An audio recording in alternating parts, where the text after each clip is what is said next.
नमस्कार, जय जिनेंद्र। आप सभी का स्वागत है। मैं हूं सुबोध कुमार नंदन। आप देख रहे हैं दूरदर्शन बिहार। अहिंसा परमो धर्म के प्रवर्तक 24वें तीर्थंकर भगवान महावीर की जयंती 22वीं जयंती जन्म कल्याणक मनाया जा रहा है। आज पूरा विश्व हिंसा और अहिंसा के दौर से गुजर रहा है। वैसे में भगवान महावीर के सिद्धांतों और उपदेशों का आत्मसात करने का वक्त आ गया है। भगवान महावीर का गर्भ जन्म तप कैबल्य और निर्वाण बिहार में ही हुआ है। भगवान महावीर का जन्म वैशाली के कुंदन ग्राम में, तो उनका निर्वाण पावापुरी में हुआ है। धार्मिक परंपरा के अनुसार जैन धर्म के दो सिरे पर हैं। एक पर हैं ऋषभदेव जी, तो दूसरे सिरे पर हैं भगवान महावीर। इसी संदर्भ में आज जैन समाज के दो प्रमुख हस्तियों से बातचीत करने के लिए एक परिचर्चा का आयोजन किया गया है। इसमें मुख्य अतिथि के रूप में बिहार धार्मिक न्यास बोर्ड के अध्यक्ष अखिलेश जैन जी और जैन संघ के अध्यक्ष व विश्व स्तर के डाक टिकट संग्रह प्रदीप जैन जी मेरे साथ हैं। तो बातचीत का सिलसिला अखिलेश जी से शुरू करते हैं। सर, आज के संदर्भ में भगवान महावीर की क्या प्रासंगिकता है? शुभो जी, जहाँ तक आपने प्रश्न किया कि बड़ा इंटरेस्टिंग प्रश्न है कि भगवान महावीर की शिक्षाओं का आज के समय में क्या प्रासंगिकता है। तो भगवान महावीर जैन धर्म के 24वें तीर्थंकर थे और यह धर्म काफ़ी शाश्वत काल से चला रहा है। इसके प्रथम तीर्थंकर के रूप में भगवान ऋषभदेव थे। हमारे राष्ट्रपति डॉक्टर राधाकृष्ण ने अपने किताब भारत इतिहास के पृष्ठ 187 में उल्लेख किया है कि जैन धर्म में ऋषभदेव की भी पूजा की जाती थी, जो शताब्दियों वर्ष पूर्व हुए थे, जो सिद्ध करता है कि शाश्वत धर्म है।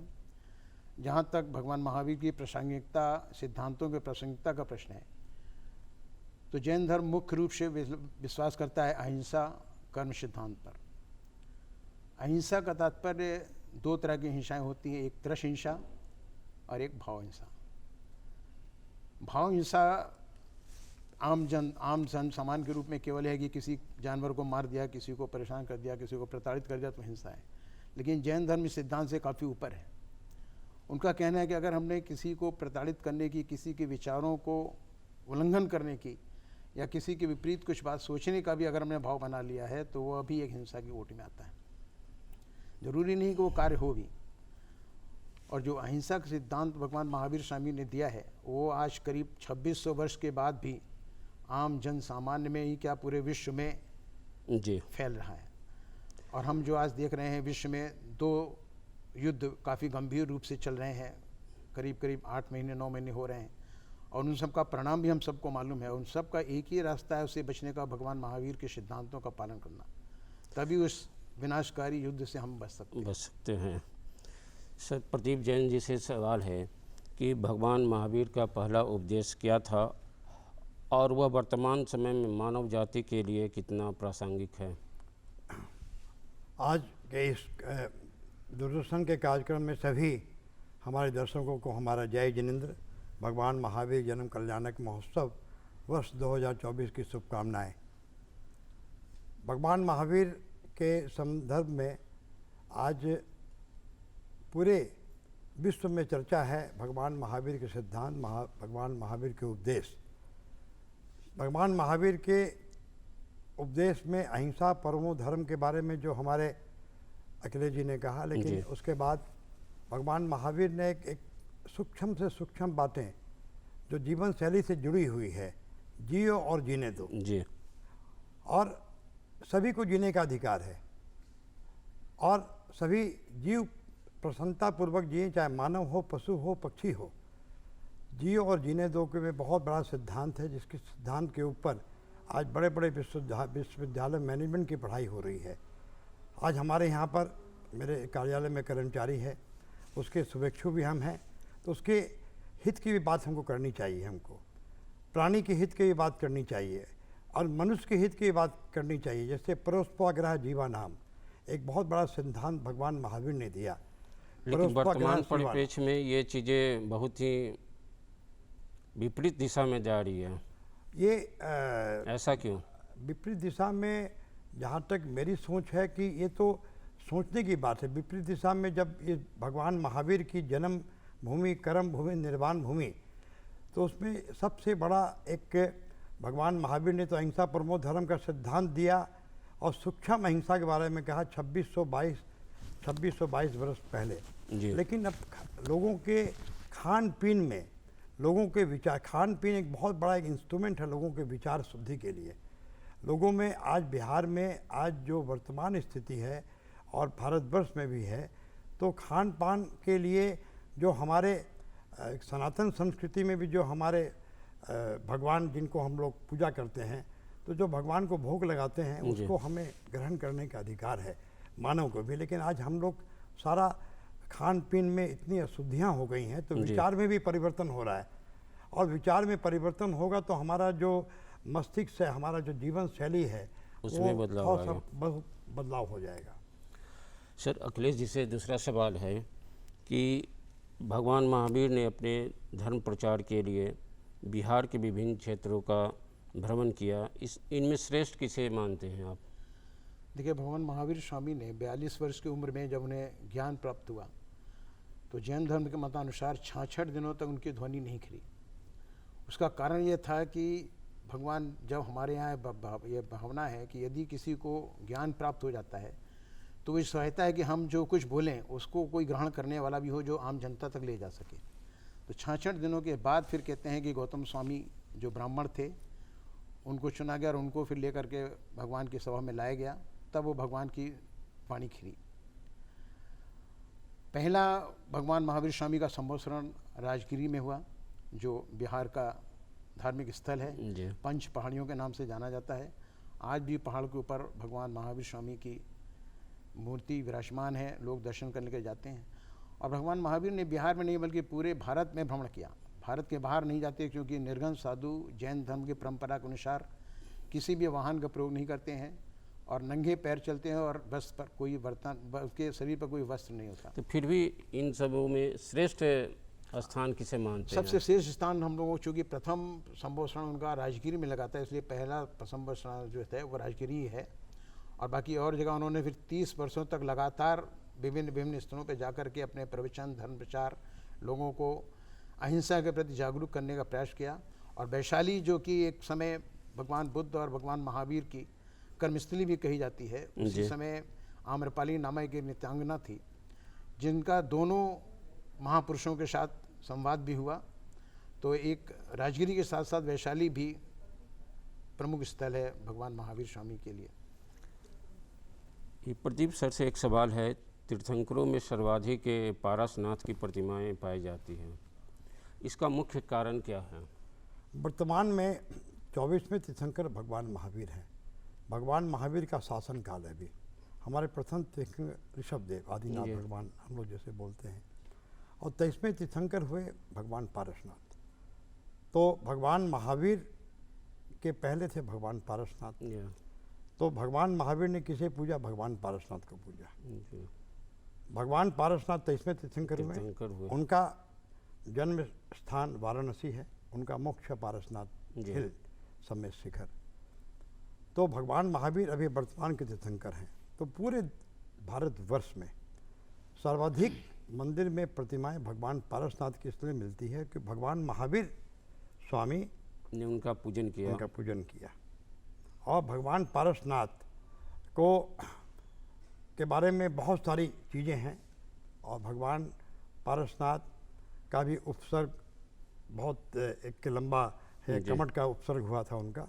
तो भगवान पारसनाथ की सबसे ज़्यादा मंदिर का कारण यही है कि भगवान महावीर के वो आराध्य थे वो। जी, थोड़ा संशोधन हम करना चाहेंगे इसमें। जी, आपका क्वेश्चन बड़ा इंटरेस्टेड था कि भगवान पार्श्वनाथ की मूर्तियाँ सभी जैन धर्मावलंबियों के मंदिरों में अधिकांश पाई जाती है। उसका कारण ये है कि भगवान पार्श्वनाथ के बारे में कहा जाता है कि जिन्हों उनके ऊपर उनके भाई जो एक समय में एक जन्म में एक पर्याय में थे, उनके द्वारा लगातार 7 पर्यायों तक, मतलब 7 जन्मों तक उनके साथ उनके ऊपर उपसर्ग किया गया।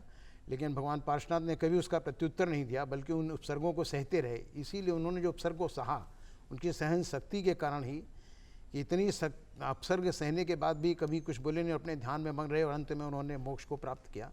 इसलिए पार्श्वनाथ भगवान की मूर्तियाँ सबसे ज़्यादा पाई जाती हैं। सर, आपसे ही एक सवाल है कि वर्तमान समय में जैन समाज में देखा जा रहा है कि उच्च शिक्षा प्राप्त करने के बावजूद युवक युवतियाँ दीक्षा की ओर अग्रसर हो रही हैं, तो इससे का क्या प्रभाव समाज पे पड़ रहा है, और आखिर ऐसा करने पर वो क्यों बाध्य है या विवश हैं? देखिए, ये भी आपका क्वेश्चन बड़ा इस आज वर्तमान काल के लिए बड़ा प्रभावी है, क्योंकि जैसा कि आप सब जानते होंगे कि हमारे जितने 2400 तीर्थंकर हुए, वे सब राजकुमार थे या राजा थे, कोई छोटे मोटे घरों के नहीं होते थे। और उसका कारण भी जहाँ तक मैं समझता हूँ ये होता है कि जो राजकुमार या राजा महाराजा होते हैं, कुछ चक्रवर्ती होते थे, उनके पास इतनी अथाह धन संपत्ति शोहरत होती थी, इतने सुख सुविधाएं होती थी, उसको छोड़ करके उन्होंने त्याग लिया, उसके छोड़ करके उन्होंने निर्गंध, उसके छोड़ करके उन्होंने मोक्ष की ओर डगर किया। तो उसी का प्रभाव है कि आज जो पढ़ने लिखने के बाद, चूँकि माँ बाप के प्रयास डॉक्टर है या सीए बनने के बावजूद या करोड़पति एकदम कारोबारी होने के बावजूद वो उसका प्रभाव ये है कि उन्होंने देख लिया कि सुख सुविधा जो है आज वो जीवन के अंत नहीं है। उससे क्या है, जीवन हमारा उलझता जाएगा, हमारे पाप कर्मों और हमारे साथ बनते जाएंगे। और अगर हमें इस मोक्ष प्राप्त करना है, आत्मा को परमात्मा में लेके जाना है, तो हमारे लिए एक ही रास्ता हुई है जो भगवान महावीर स्वामी ने बताया। तो बिहार में ये चीज़ परंपरा नहीं देखी जाती है, जैसे दूसरे प्रदेशों में दीक्षा लेने की परंपरा है, चाहे युवक युवतियाँ हों या धनाढ़ लोग हों, तो आखिर बिहार में ये परंपरा क्यों नहीं है? देखिए, बिहार में भी है परंपरा, ऐसा नहीं कह सकते कि नहीं है, क्योंकि हम आपको बता दें कि हमारे जो वाष्यपूज भगवान थे, आपके बिहार के रहने वाले थे, उनका 5 कल्याण कहीं हुआ नहीं सर, वर्तमान संदर्भ में नहीं देखा। हाँ, वर्तमान संदर्भ में होता। और भगवान महावीर स्वामी भी बिहार के ही थे, यहीं बिहार में जन्म हुआ उनका।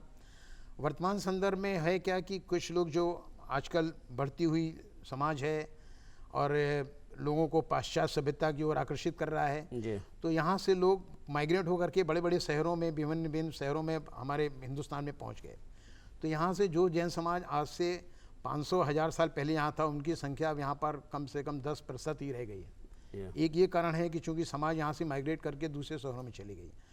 फिर दूसरी चीज़ ये है कि यहाँ पर उस तरह के साधु संतों का आगमन भी अब शुरू हुआ है 100-200 साल पहले से। नहीं तो एक समय दुर्भिक्ष पड़ा था, तो सारा दक्षिण में ही जैन समाज प्रभावी हो गया था, और इधर उत्तर पूर्व की तरफ जैन समाज बहुत कम हो गया था। इसका मेन कारण यही था। लेकिन यहाँ से भी अभी आपने शिखर जी में देखा होगा, जो झारखंड में है पारसनाथ हिल, वहाँ पर अभी 2-3 आचार्य संघ थे, और करीब हमको लग रहा है कि 18 या 20 मुनि महाराजों की दीक्षा हुई है, जो निर्गुण साधु हुए।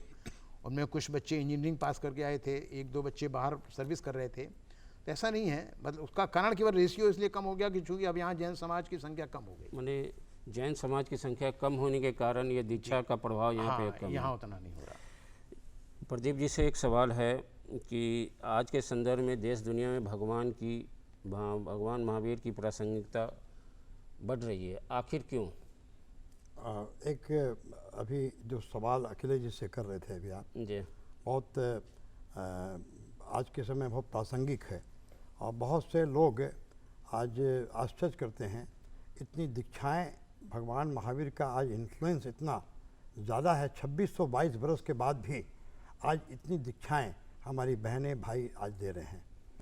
उसका एक कारण जो अखिलेश जी ने बताया जी, तो मैं सहमत हूँ, लेकिन एक कारण और भी है। हमारे गुजरात, राजस्थान, मध्य प्रदेश, ये 3 राज्यों में हमारे जैन मुनि का विचरण बहुत ज़्यादा हो रहा है। जी, जैन मुनि या दिगंबर हों चाहे श्वेतांबर हो, ये 3 राज्यों में ज़्यादा। उसका मुख्य कारण क्या है? जैन मुनि पैदल चलते हैं जी, और उनके पैदल चलने के लिए वो लोग जब इन राज्यों में ज़्यादा से ज़्यादा लोग शाकाहार मिलेंगे परसेंटेज। जी जी, जैसे पूरे आप चाहे एमपी की बात कर लीजिए, एमपी का बात, राजस्थान की बात कर लीजिए, गुजरात तो वहाँ पे शाकाहार प्रवृत्ति के लोग ज़्यादा हैं।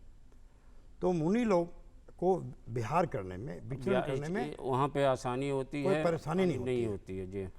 तो वहाँ पे समाज भी ज़्यादा हो गया। और मुनि का प्रभाव आज के दिन में दीक्षा में जो भी श्रावक, जी, जो भी हमारे श्रावक हैं, श्रावक का मतलब जो भी धर्म को अपनाने वाले हैं, जब किसी साधु के संपर्क में जाते हैं तो उनका इन्फ्लुएंस पड़ता है, उनका उनकी प्रभाव जीवन उस पे शैली को पड़ता है। देखते हैं वो। अच्छा, मतलब बिहार में जैन मुनियों का विचरण कम होने के कारण यहाँ पे लोगों से आत्मीयता कम है। बिहार में पटना में खासकर पटना में चातुर्मास बहुत कम होते हैं, क्योंकि यहाँ से लोग बिहार करते हुए शिखर जी पावापुरी राजगीर जाते हैं, यहाँ कम रुकते हैं जी। यहाँ समाज भी पटना में छोटा समाज है। और जब उन लोगों का जो भी मुनि आते हैं उनका ध्येय होता है पारसनाथ जाना जी, अंतिम ध्येय वहीं होता है पारसनाथ, पावापुरी राजगीर, लेकिन पारसनाथ डेस्टिनेशन है। पारसनाथ पहुँचते हैं तो वहाँ दीक्षाएँ हुई है इधर जी। पारसनाथ में शिखर जी, समय शिखर जी मधुबन जो शहर है जी जी, जहाँ पे मुनि लोग विराज करते हैं, और वहाँ पे दीक्षाएँ इधर हुई हैं। लेकिन कल की घटना है कि गुजरात के जो 200 करोड़ या कितने करोड़ छोड़ के दोनों पति पत्नी वैराग्य धारण कर लिया है। तो ये दुनिया में एक आश्चर्य का विषय है।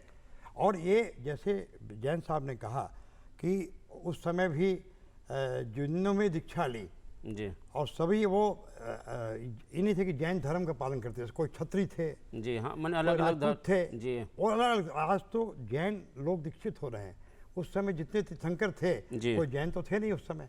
वो तीर्थंकर अलग अलग वर्गों से आते थे, अलग अलग इससे आते थे, कोई यादव थे, कोई राजपूत थे, कोई क्षत्रिय थे। उस समय धर्म में विशेष का कोई महत्व नहीं था। वो केवल शाकाहार और अहिंसा के लेकर के पुजारी थे वो इन्फ्लुएंस पे जो वर्तमान तीर्थंकर थे उस समय।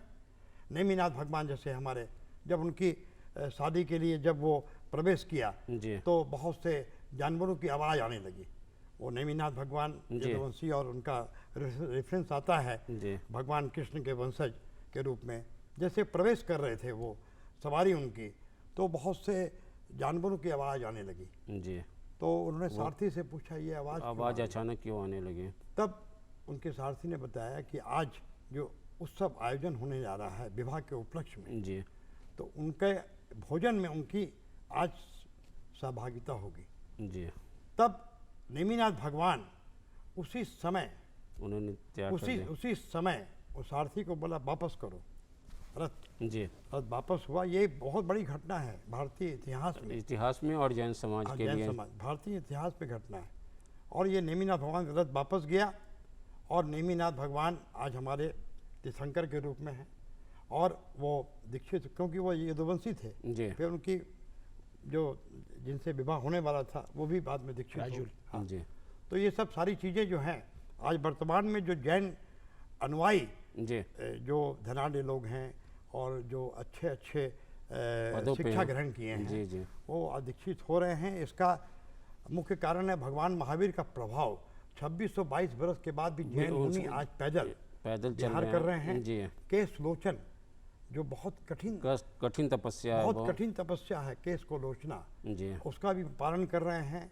और भिक्षाटन की बात है, कोई आश्रम नहीं बनाते, आश्रम नहीं है उनके पास, न कोई बैंक बैलेंस है, न पहनने के लिए वस्त्र हैं उनके पास। जो चलने के लिए अगर हम लोग कुछ उपहार में देते भी हैं वो तो ग्रहण नहीं करते हैं, बोले ये भार हो जाएगा मेरे लिए, वो छोड़ के चले जाते हैं।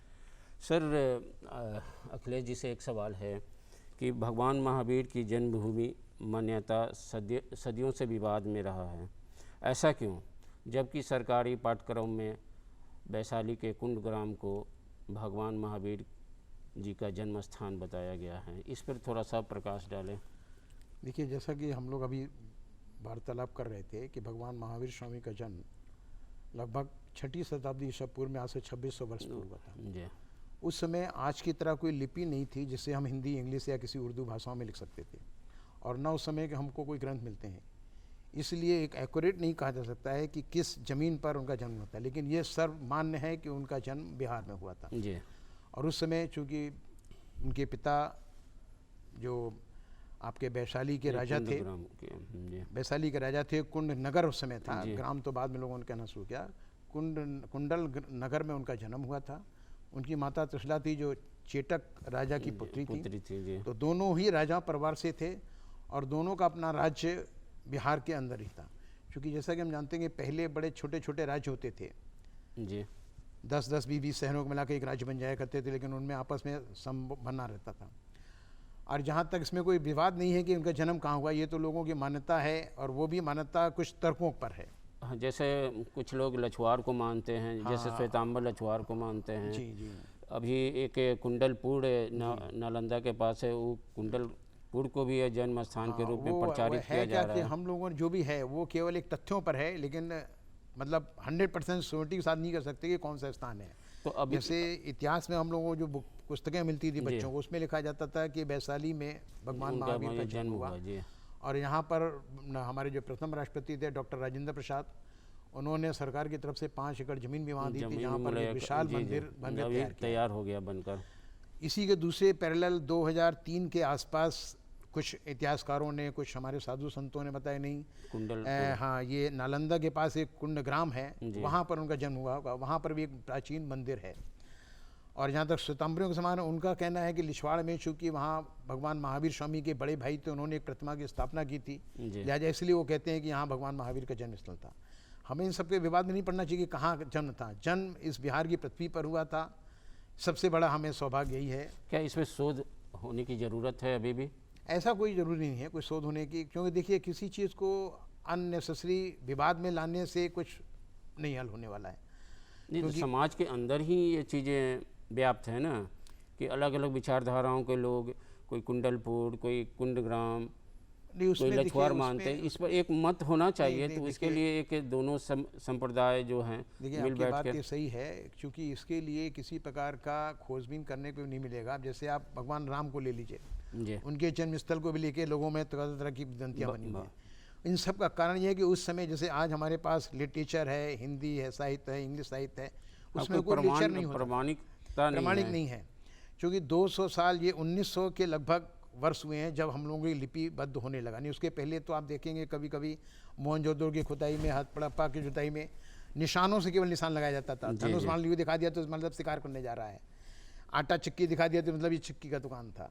तो केवल एक क्यास लगाया जा सकता है, मतलब श्योरिटी के पास हम नहीं कर सकते हैं कि इसमें हम अगर खोज करें तो पा सकते हैं। प्रदीप जैन जी से मेरा एक अहम सवाल है, जो कि अभी तक कहीं धार्मिक ग्रंथों में या पुरातात्विक साक्ष्य नहीं मिले हैं कि भगवान महावीर विचरण के दौरान पटना आए होंगे, पटना से पाटलिपुत्र आए होंगे, पाटलिपुत्र से वैशाली गए होंगे, वैशाली से पावापुरी गए होंगे। तो क्या कोई ऐसा स्थान पटना की भूमि पर है जो भगवान महावीर से जुड़ी हुई हो? आपका जो सवाल बड़ा दर्शकों के लिए भी अच्छा है और रुचिकर भी है। जैसे अभी हमारे भाई साहब ने कहा, भगवान महावीर का जन्म, उनका कर्म, उनकी दीक्षा और उनकी दीक्षा, केवल ज्ञान और निर्वाण मोक्ष, ये सब बिहार की धरती पे हुआ। उस समय बिहार की भौगोलिक स्थिति क्या थी जी, उसको देखना पड़ेगा। क्योंकि भगवान महावीर जब वैशाली गए और लछवार जमुई, जहाँ पे छत्री कुंड, लछवार का नाम है, छत्री कुंड में भगवान महावीर का जन्म, ये पहले मैं बता देता हूँ, ये व्यवस्था है। भगवान अहिंसा परमो धर्म के प्रवर्तक थे भगवान महावीर। जैन अनुयायी, जैन धर्म एक व्यवस्था है जी। मूल है अहिंसा परमो धर्म। जैन धर्म व्यवस्था करता है और उस व्यवस्था में जब परिवार बड़ा होता है तो एक अपने हिसाब से तो दिगंबर हैं, श्वेतांबर हैं, तेरापंथ हैं, स्थानकवासी हैं। तो 4 आमनाएं, लेकिन चारों आमनाएं एक ही महामंत्र को मानता है, नौकार महामंत्र। और नौकार महामंत्र जो है हमारे ऐसा मंत्र, बीज मंत्र है जिसको, जहाँ पे कोई नहीं है, नौकार महामंत्र बीज मंत्र है। और उसके सभी जो भी व्यवस्था देख रहे हैं वो सभी व्यवस्था उसका अनुकरण करते हैं। भगवान महावीर निश्चित पटना जी, जैसे भारतवर्ष में उन्होंने भ्रमण किया, जी, निश्चित रूप से पाटलिपुत्र, अजीमाबाद, उस समय और क्या नाम था, यहाँ से कई बार गुजरे होंगे। जी लेकिन समय के हिसाब से ऐसा कोई ऐसा चिन्ह जो भगवान महावीर से जुड़ा हुआ हो, जी। केवल पटना म्यूजियम में। या वो लोहानीपुर की खुदाई हुई थी तो वहाँ पे मैं बता रहा हूँ, पटना म्यूजियम में जो कुछ प्रतिमाएं जी अभी जो सबसे रेयरेस्ट जैन आर्टिफैक्ट्स है पूरी जी। दुनिया में, जी जैसे वहाँ पर ऋषभदेह है 4th सेंचुरी BC, जी तो ये सब अब जो बिहार म्यूजियम में चला गया, बिहार म्यूजियम में जैन कला दीर्घा है जी और विशेष उसमें- रूप से दीर्घ जी। और वो बहुत अच्छा संग्रह है, रेयरेस्ट इन द वर्ल्ड। जी बिहार म्यूजियम में जैन कलाकृति में भगवान महावीर की एक सबसे पुरानी प्रतिमा वहाँ पे है अष्ट धातु की। और उसके बाद जो लोहानीपुर में जी जो दीदारगंज यक्षी मिली, वो क्योंकि यक्ष यक्षिणी हमारे मंदिर में मंदिर में पाए मंदिर जाते में पाए जाते थे, जी और वो यक्षिणी के बारे में तो अभी चर्चा करना नहीं क्यों, लेकिन यक्षिणी हम लोग, जी हमारे जैन अनुयायी आज भी यक्षिणी को हम लोग बोलते हैं, हमारी यक्षिणी जो है ये पूजनीय है। ये पूजनीय है। और तीर्थंकरों के साथ यक्षिणी रहती थी और यक्षिणी इसलिए उसका नाम भी पड़ा है। तो आज का कार्यक्रम को यहाँ पे विराम देते हैं। तो उम्मीद करते हैं कि भगवान महावीर के उपदेशों और संदेशों को आप अपने जीवन में उतारने का प्रयास करेंगे, और आप सबसे अब आज्ञा लेने का वक्त आ गया है। नमस्कार, जय जिनेंद्र जी। जय जिनेंद्र। जय जिनेंद्र, नमस्कार।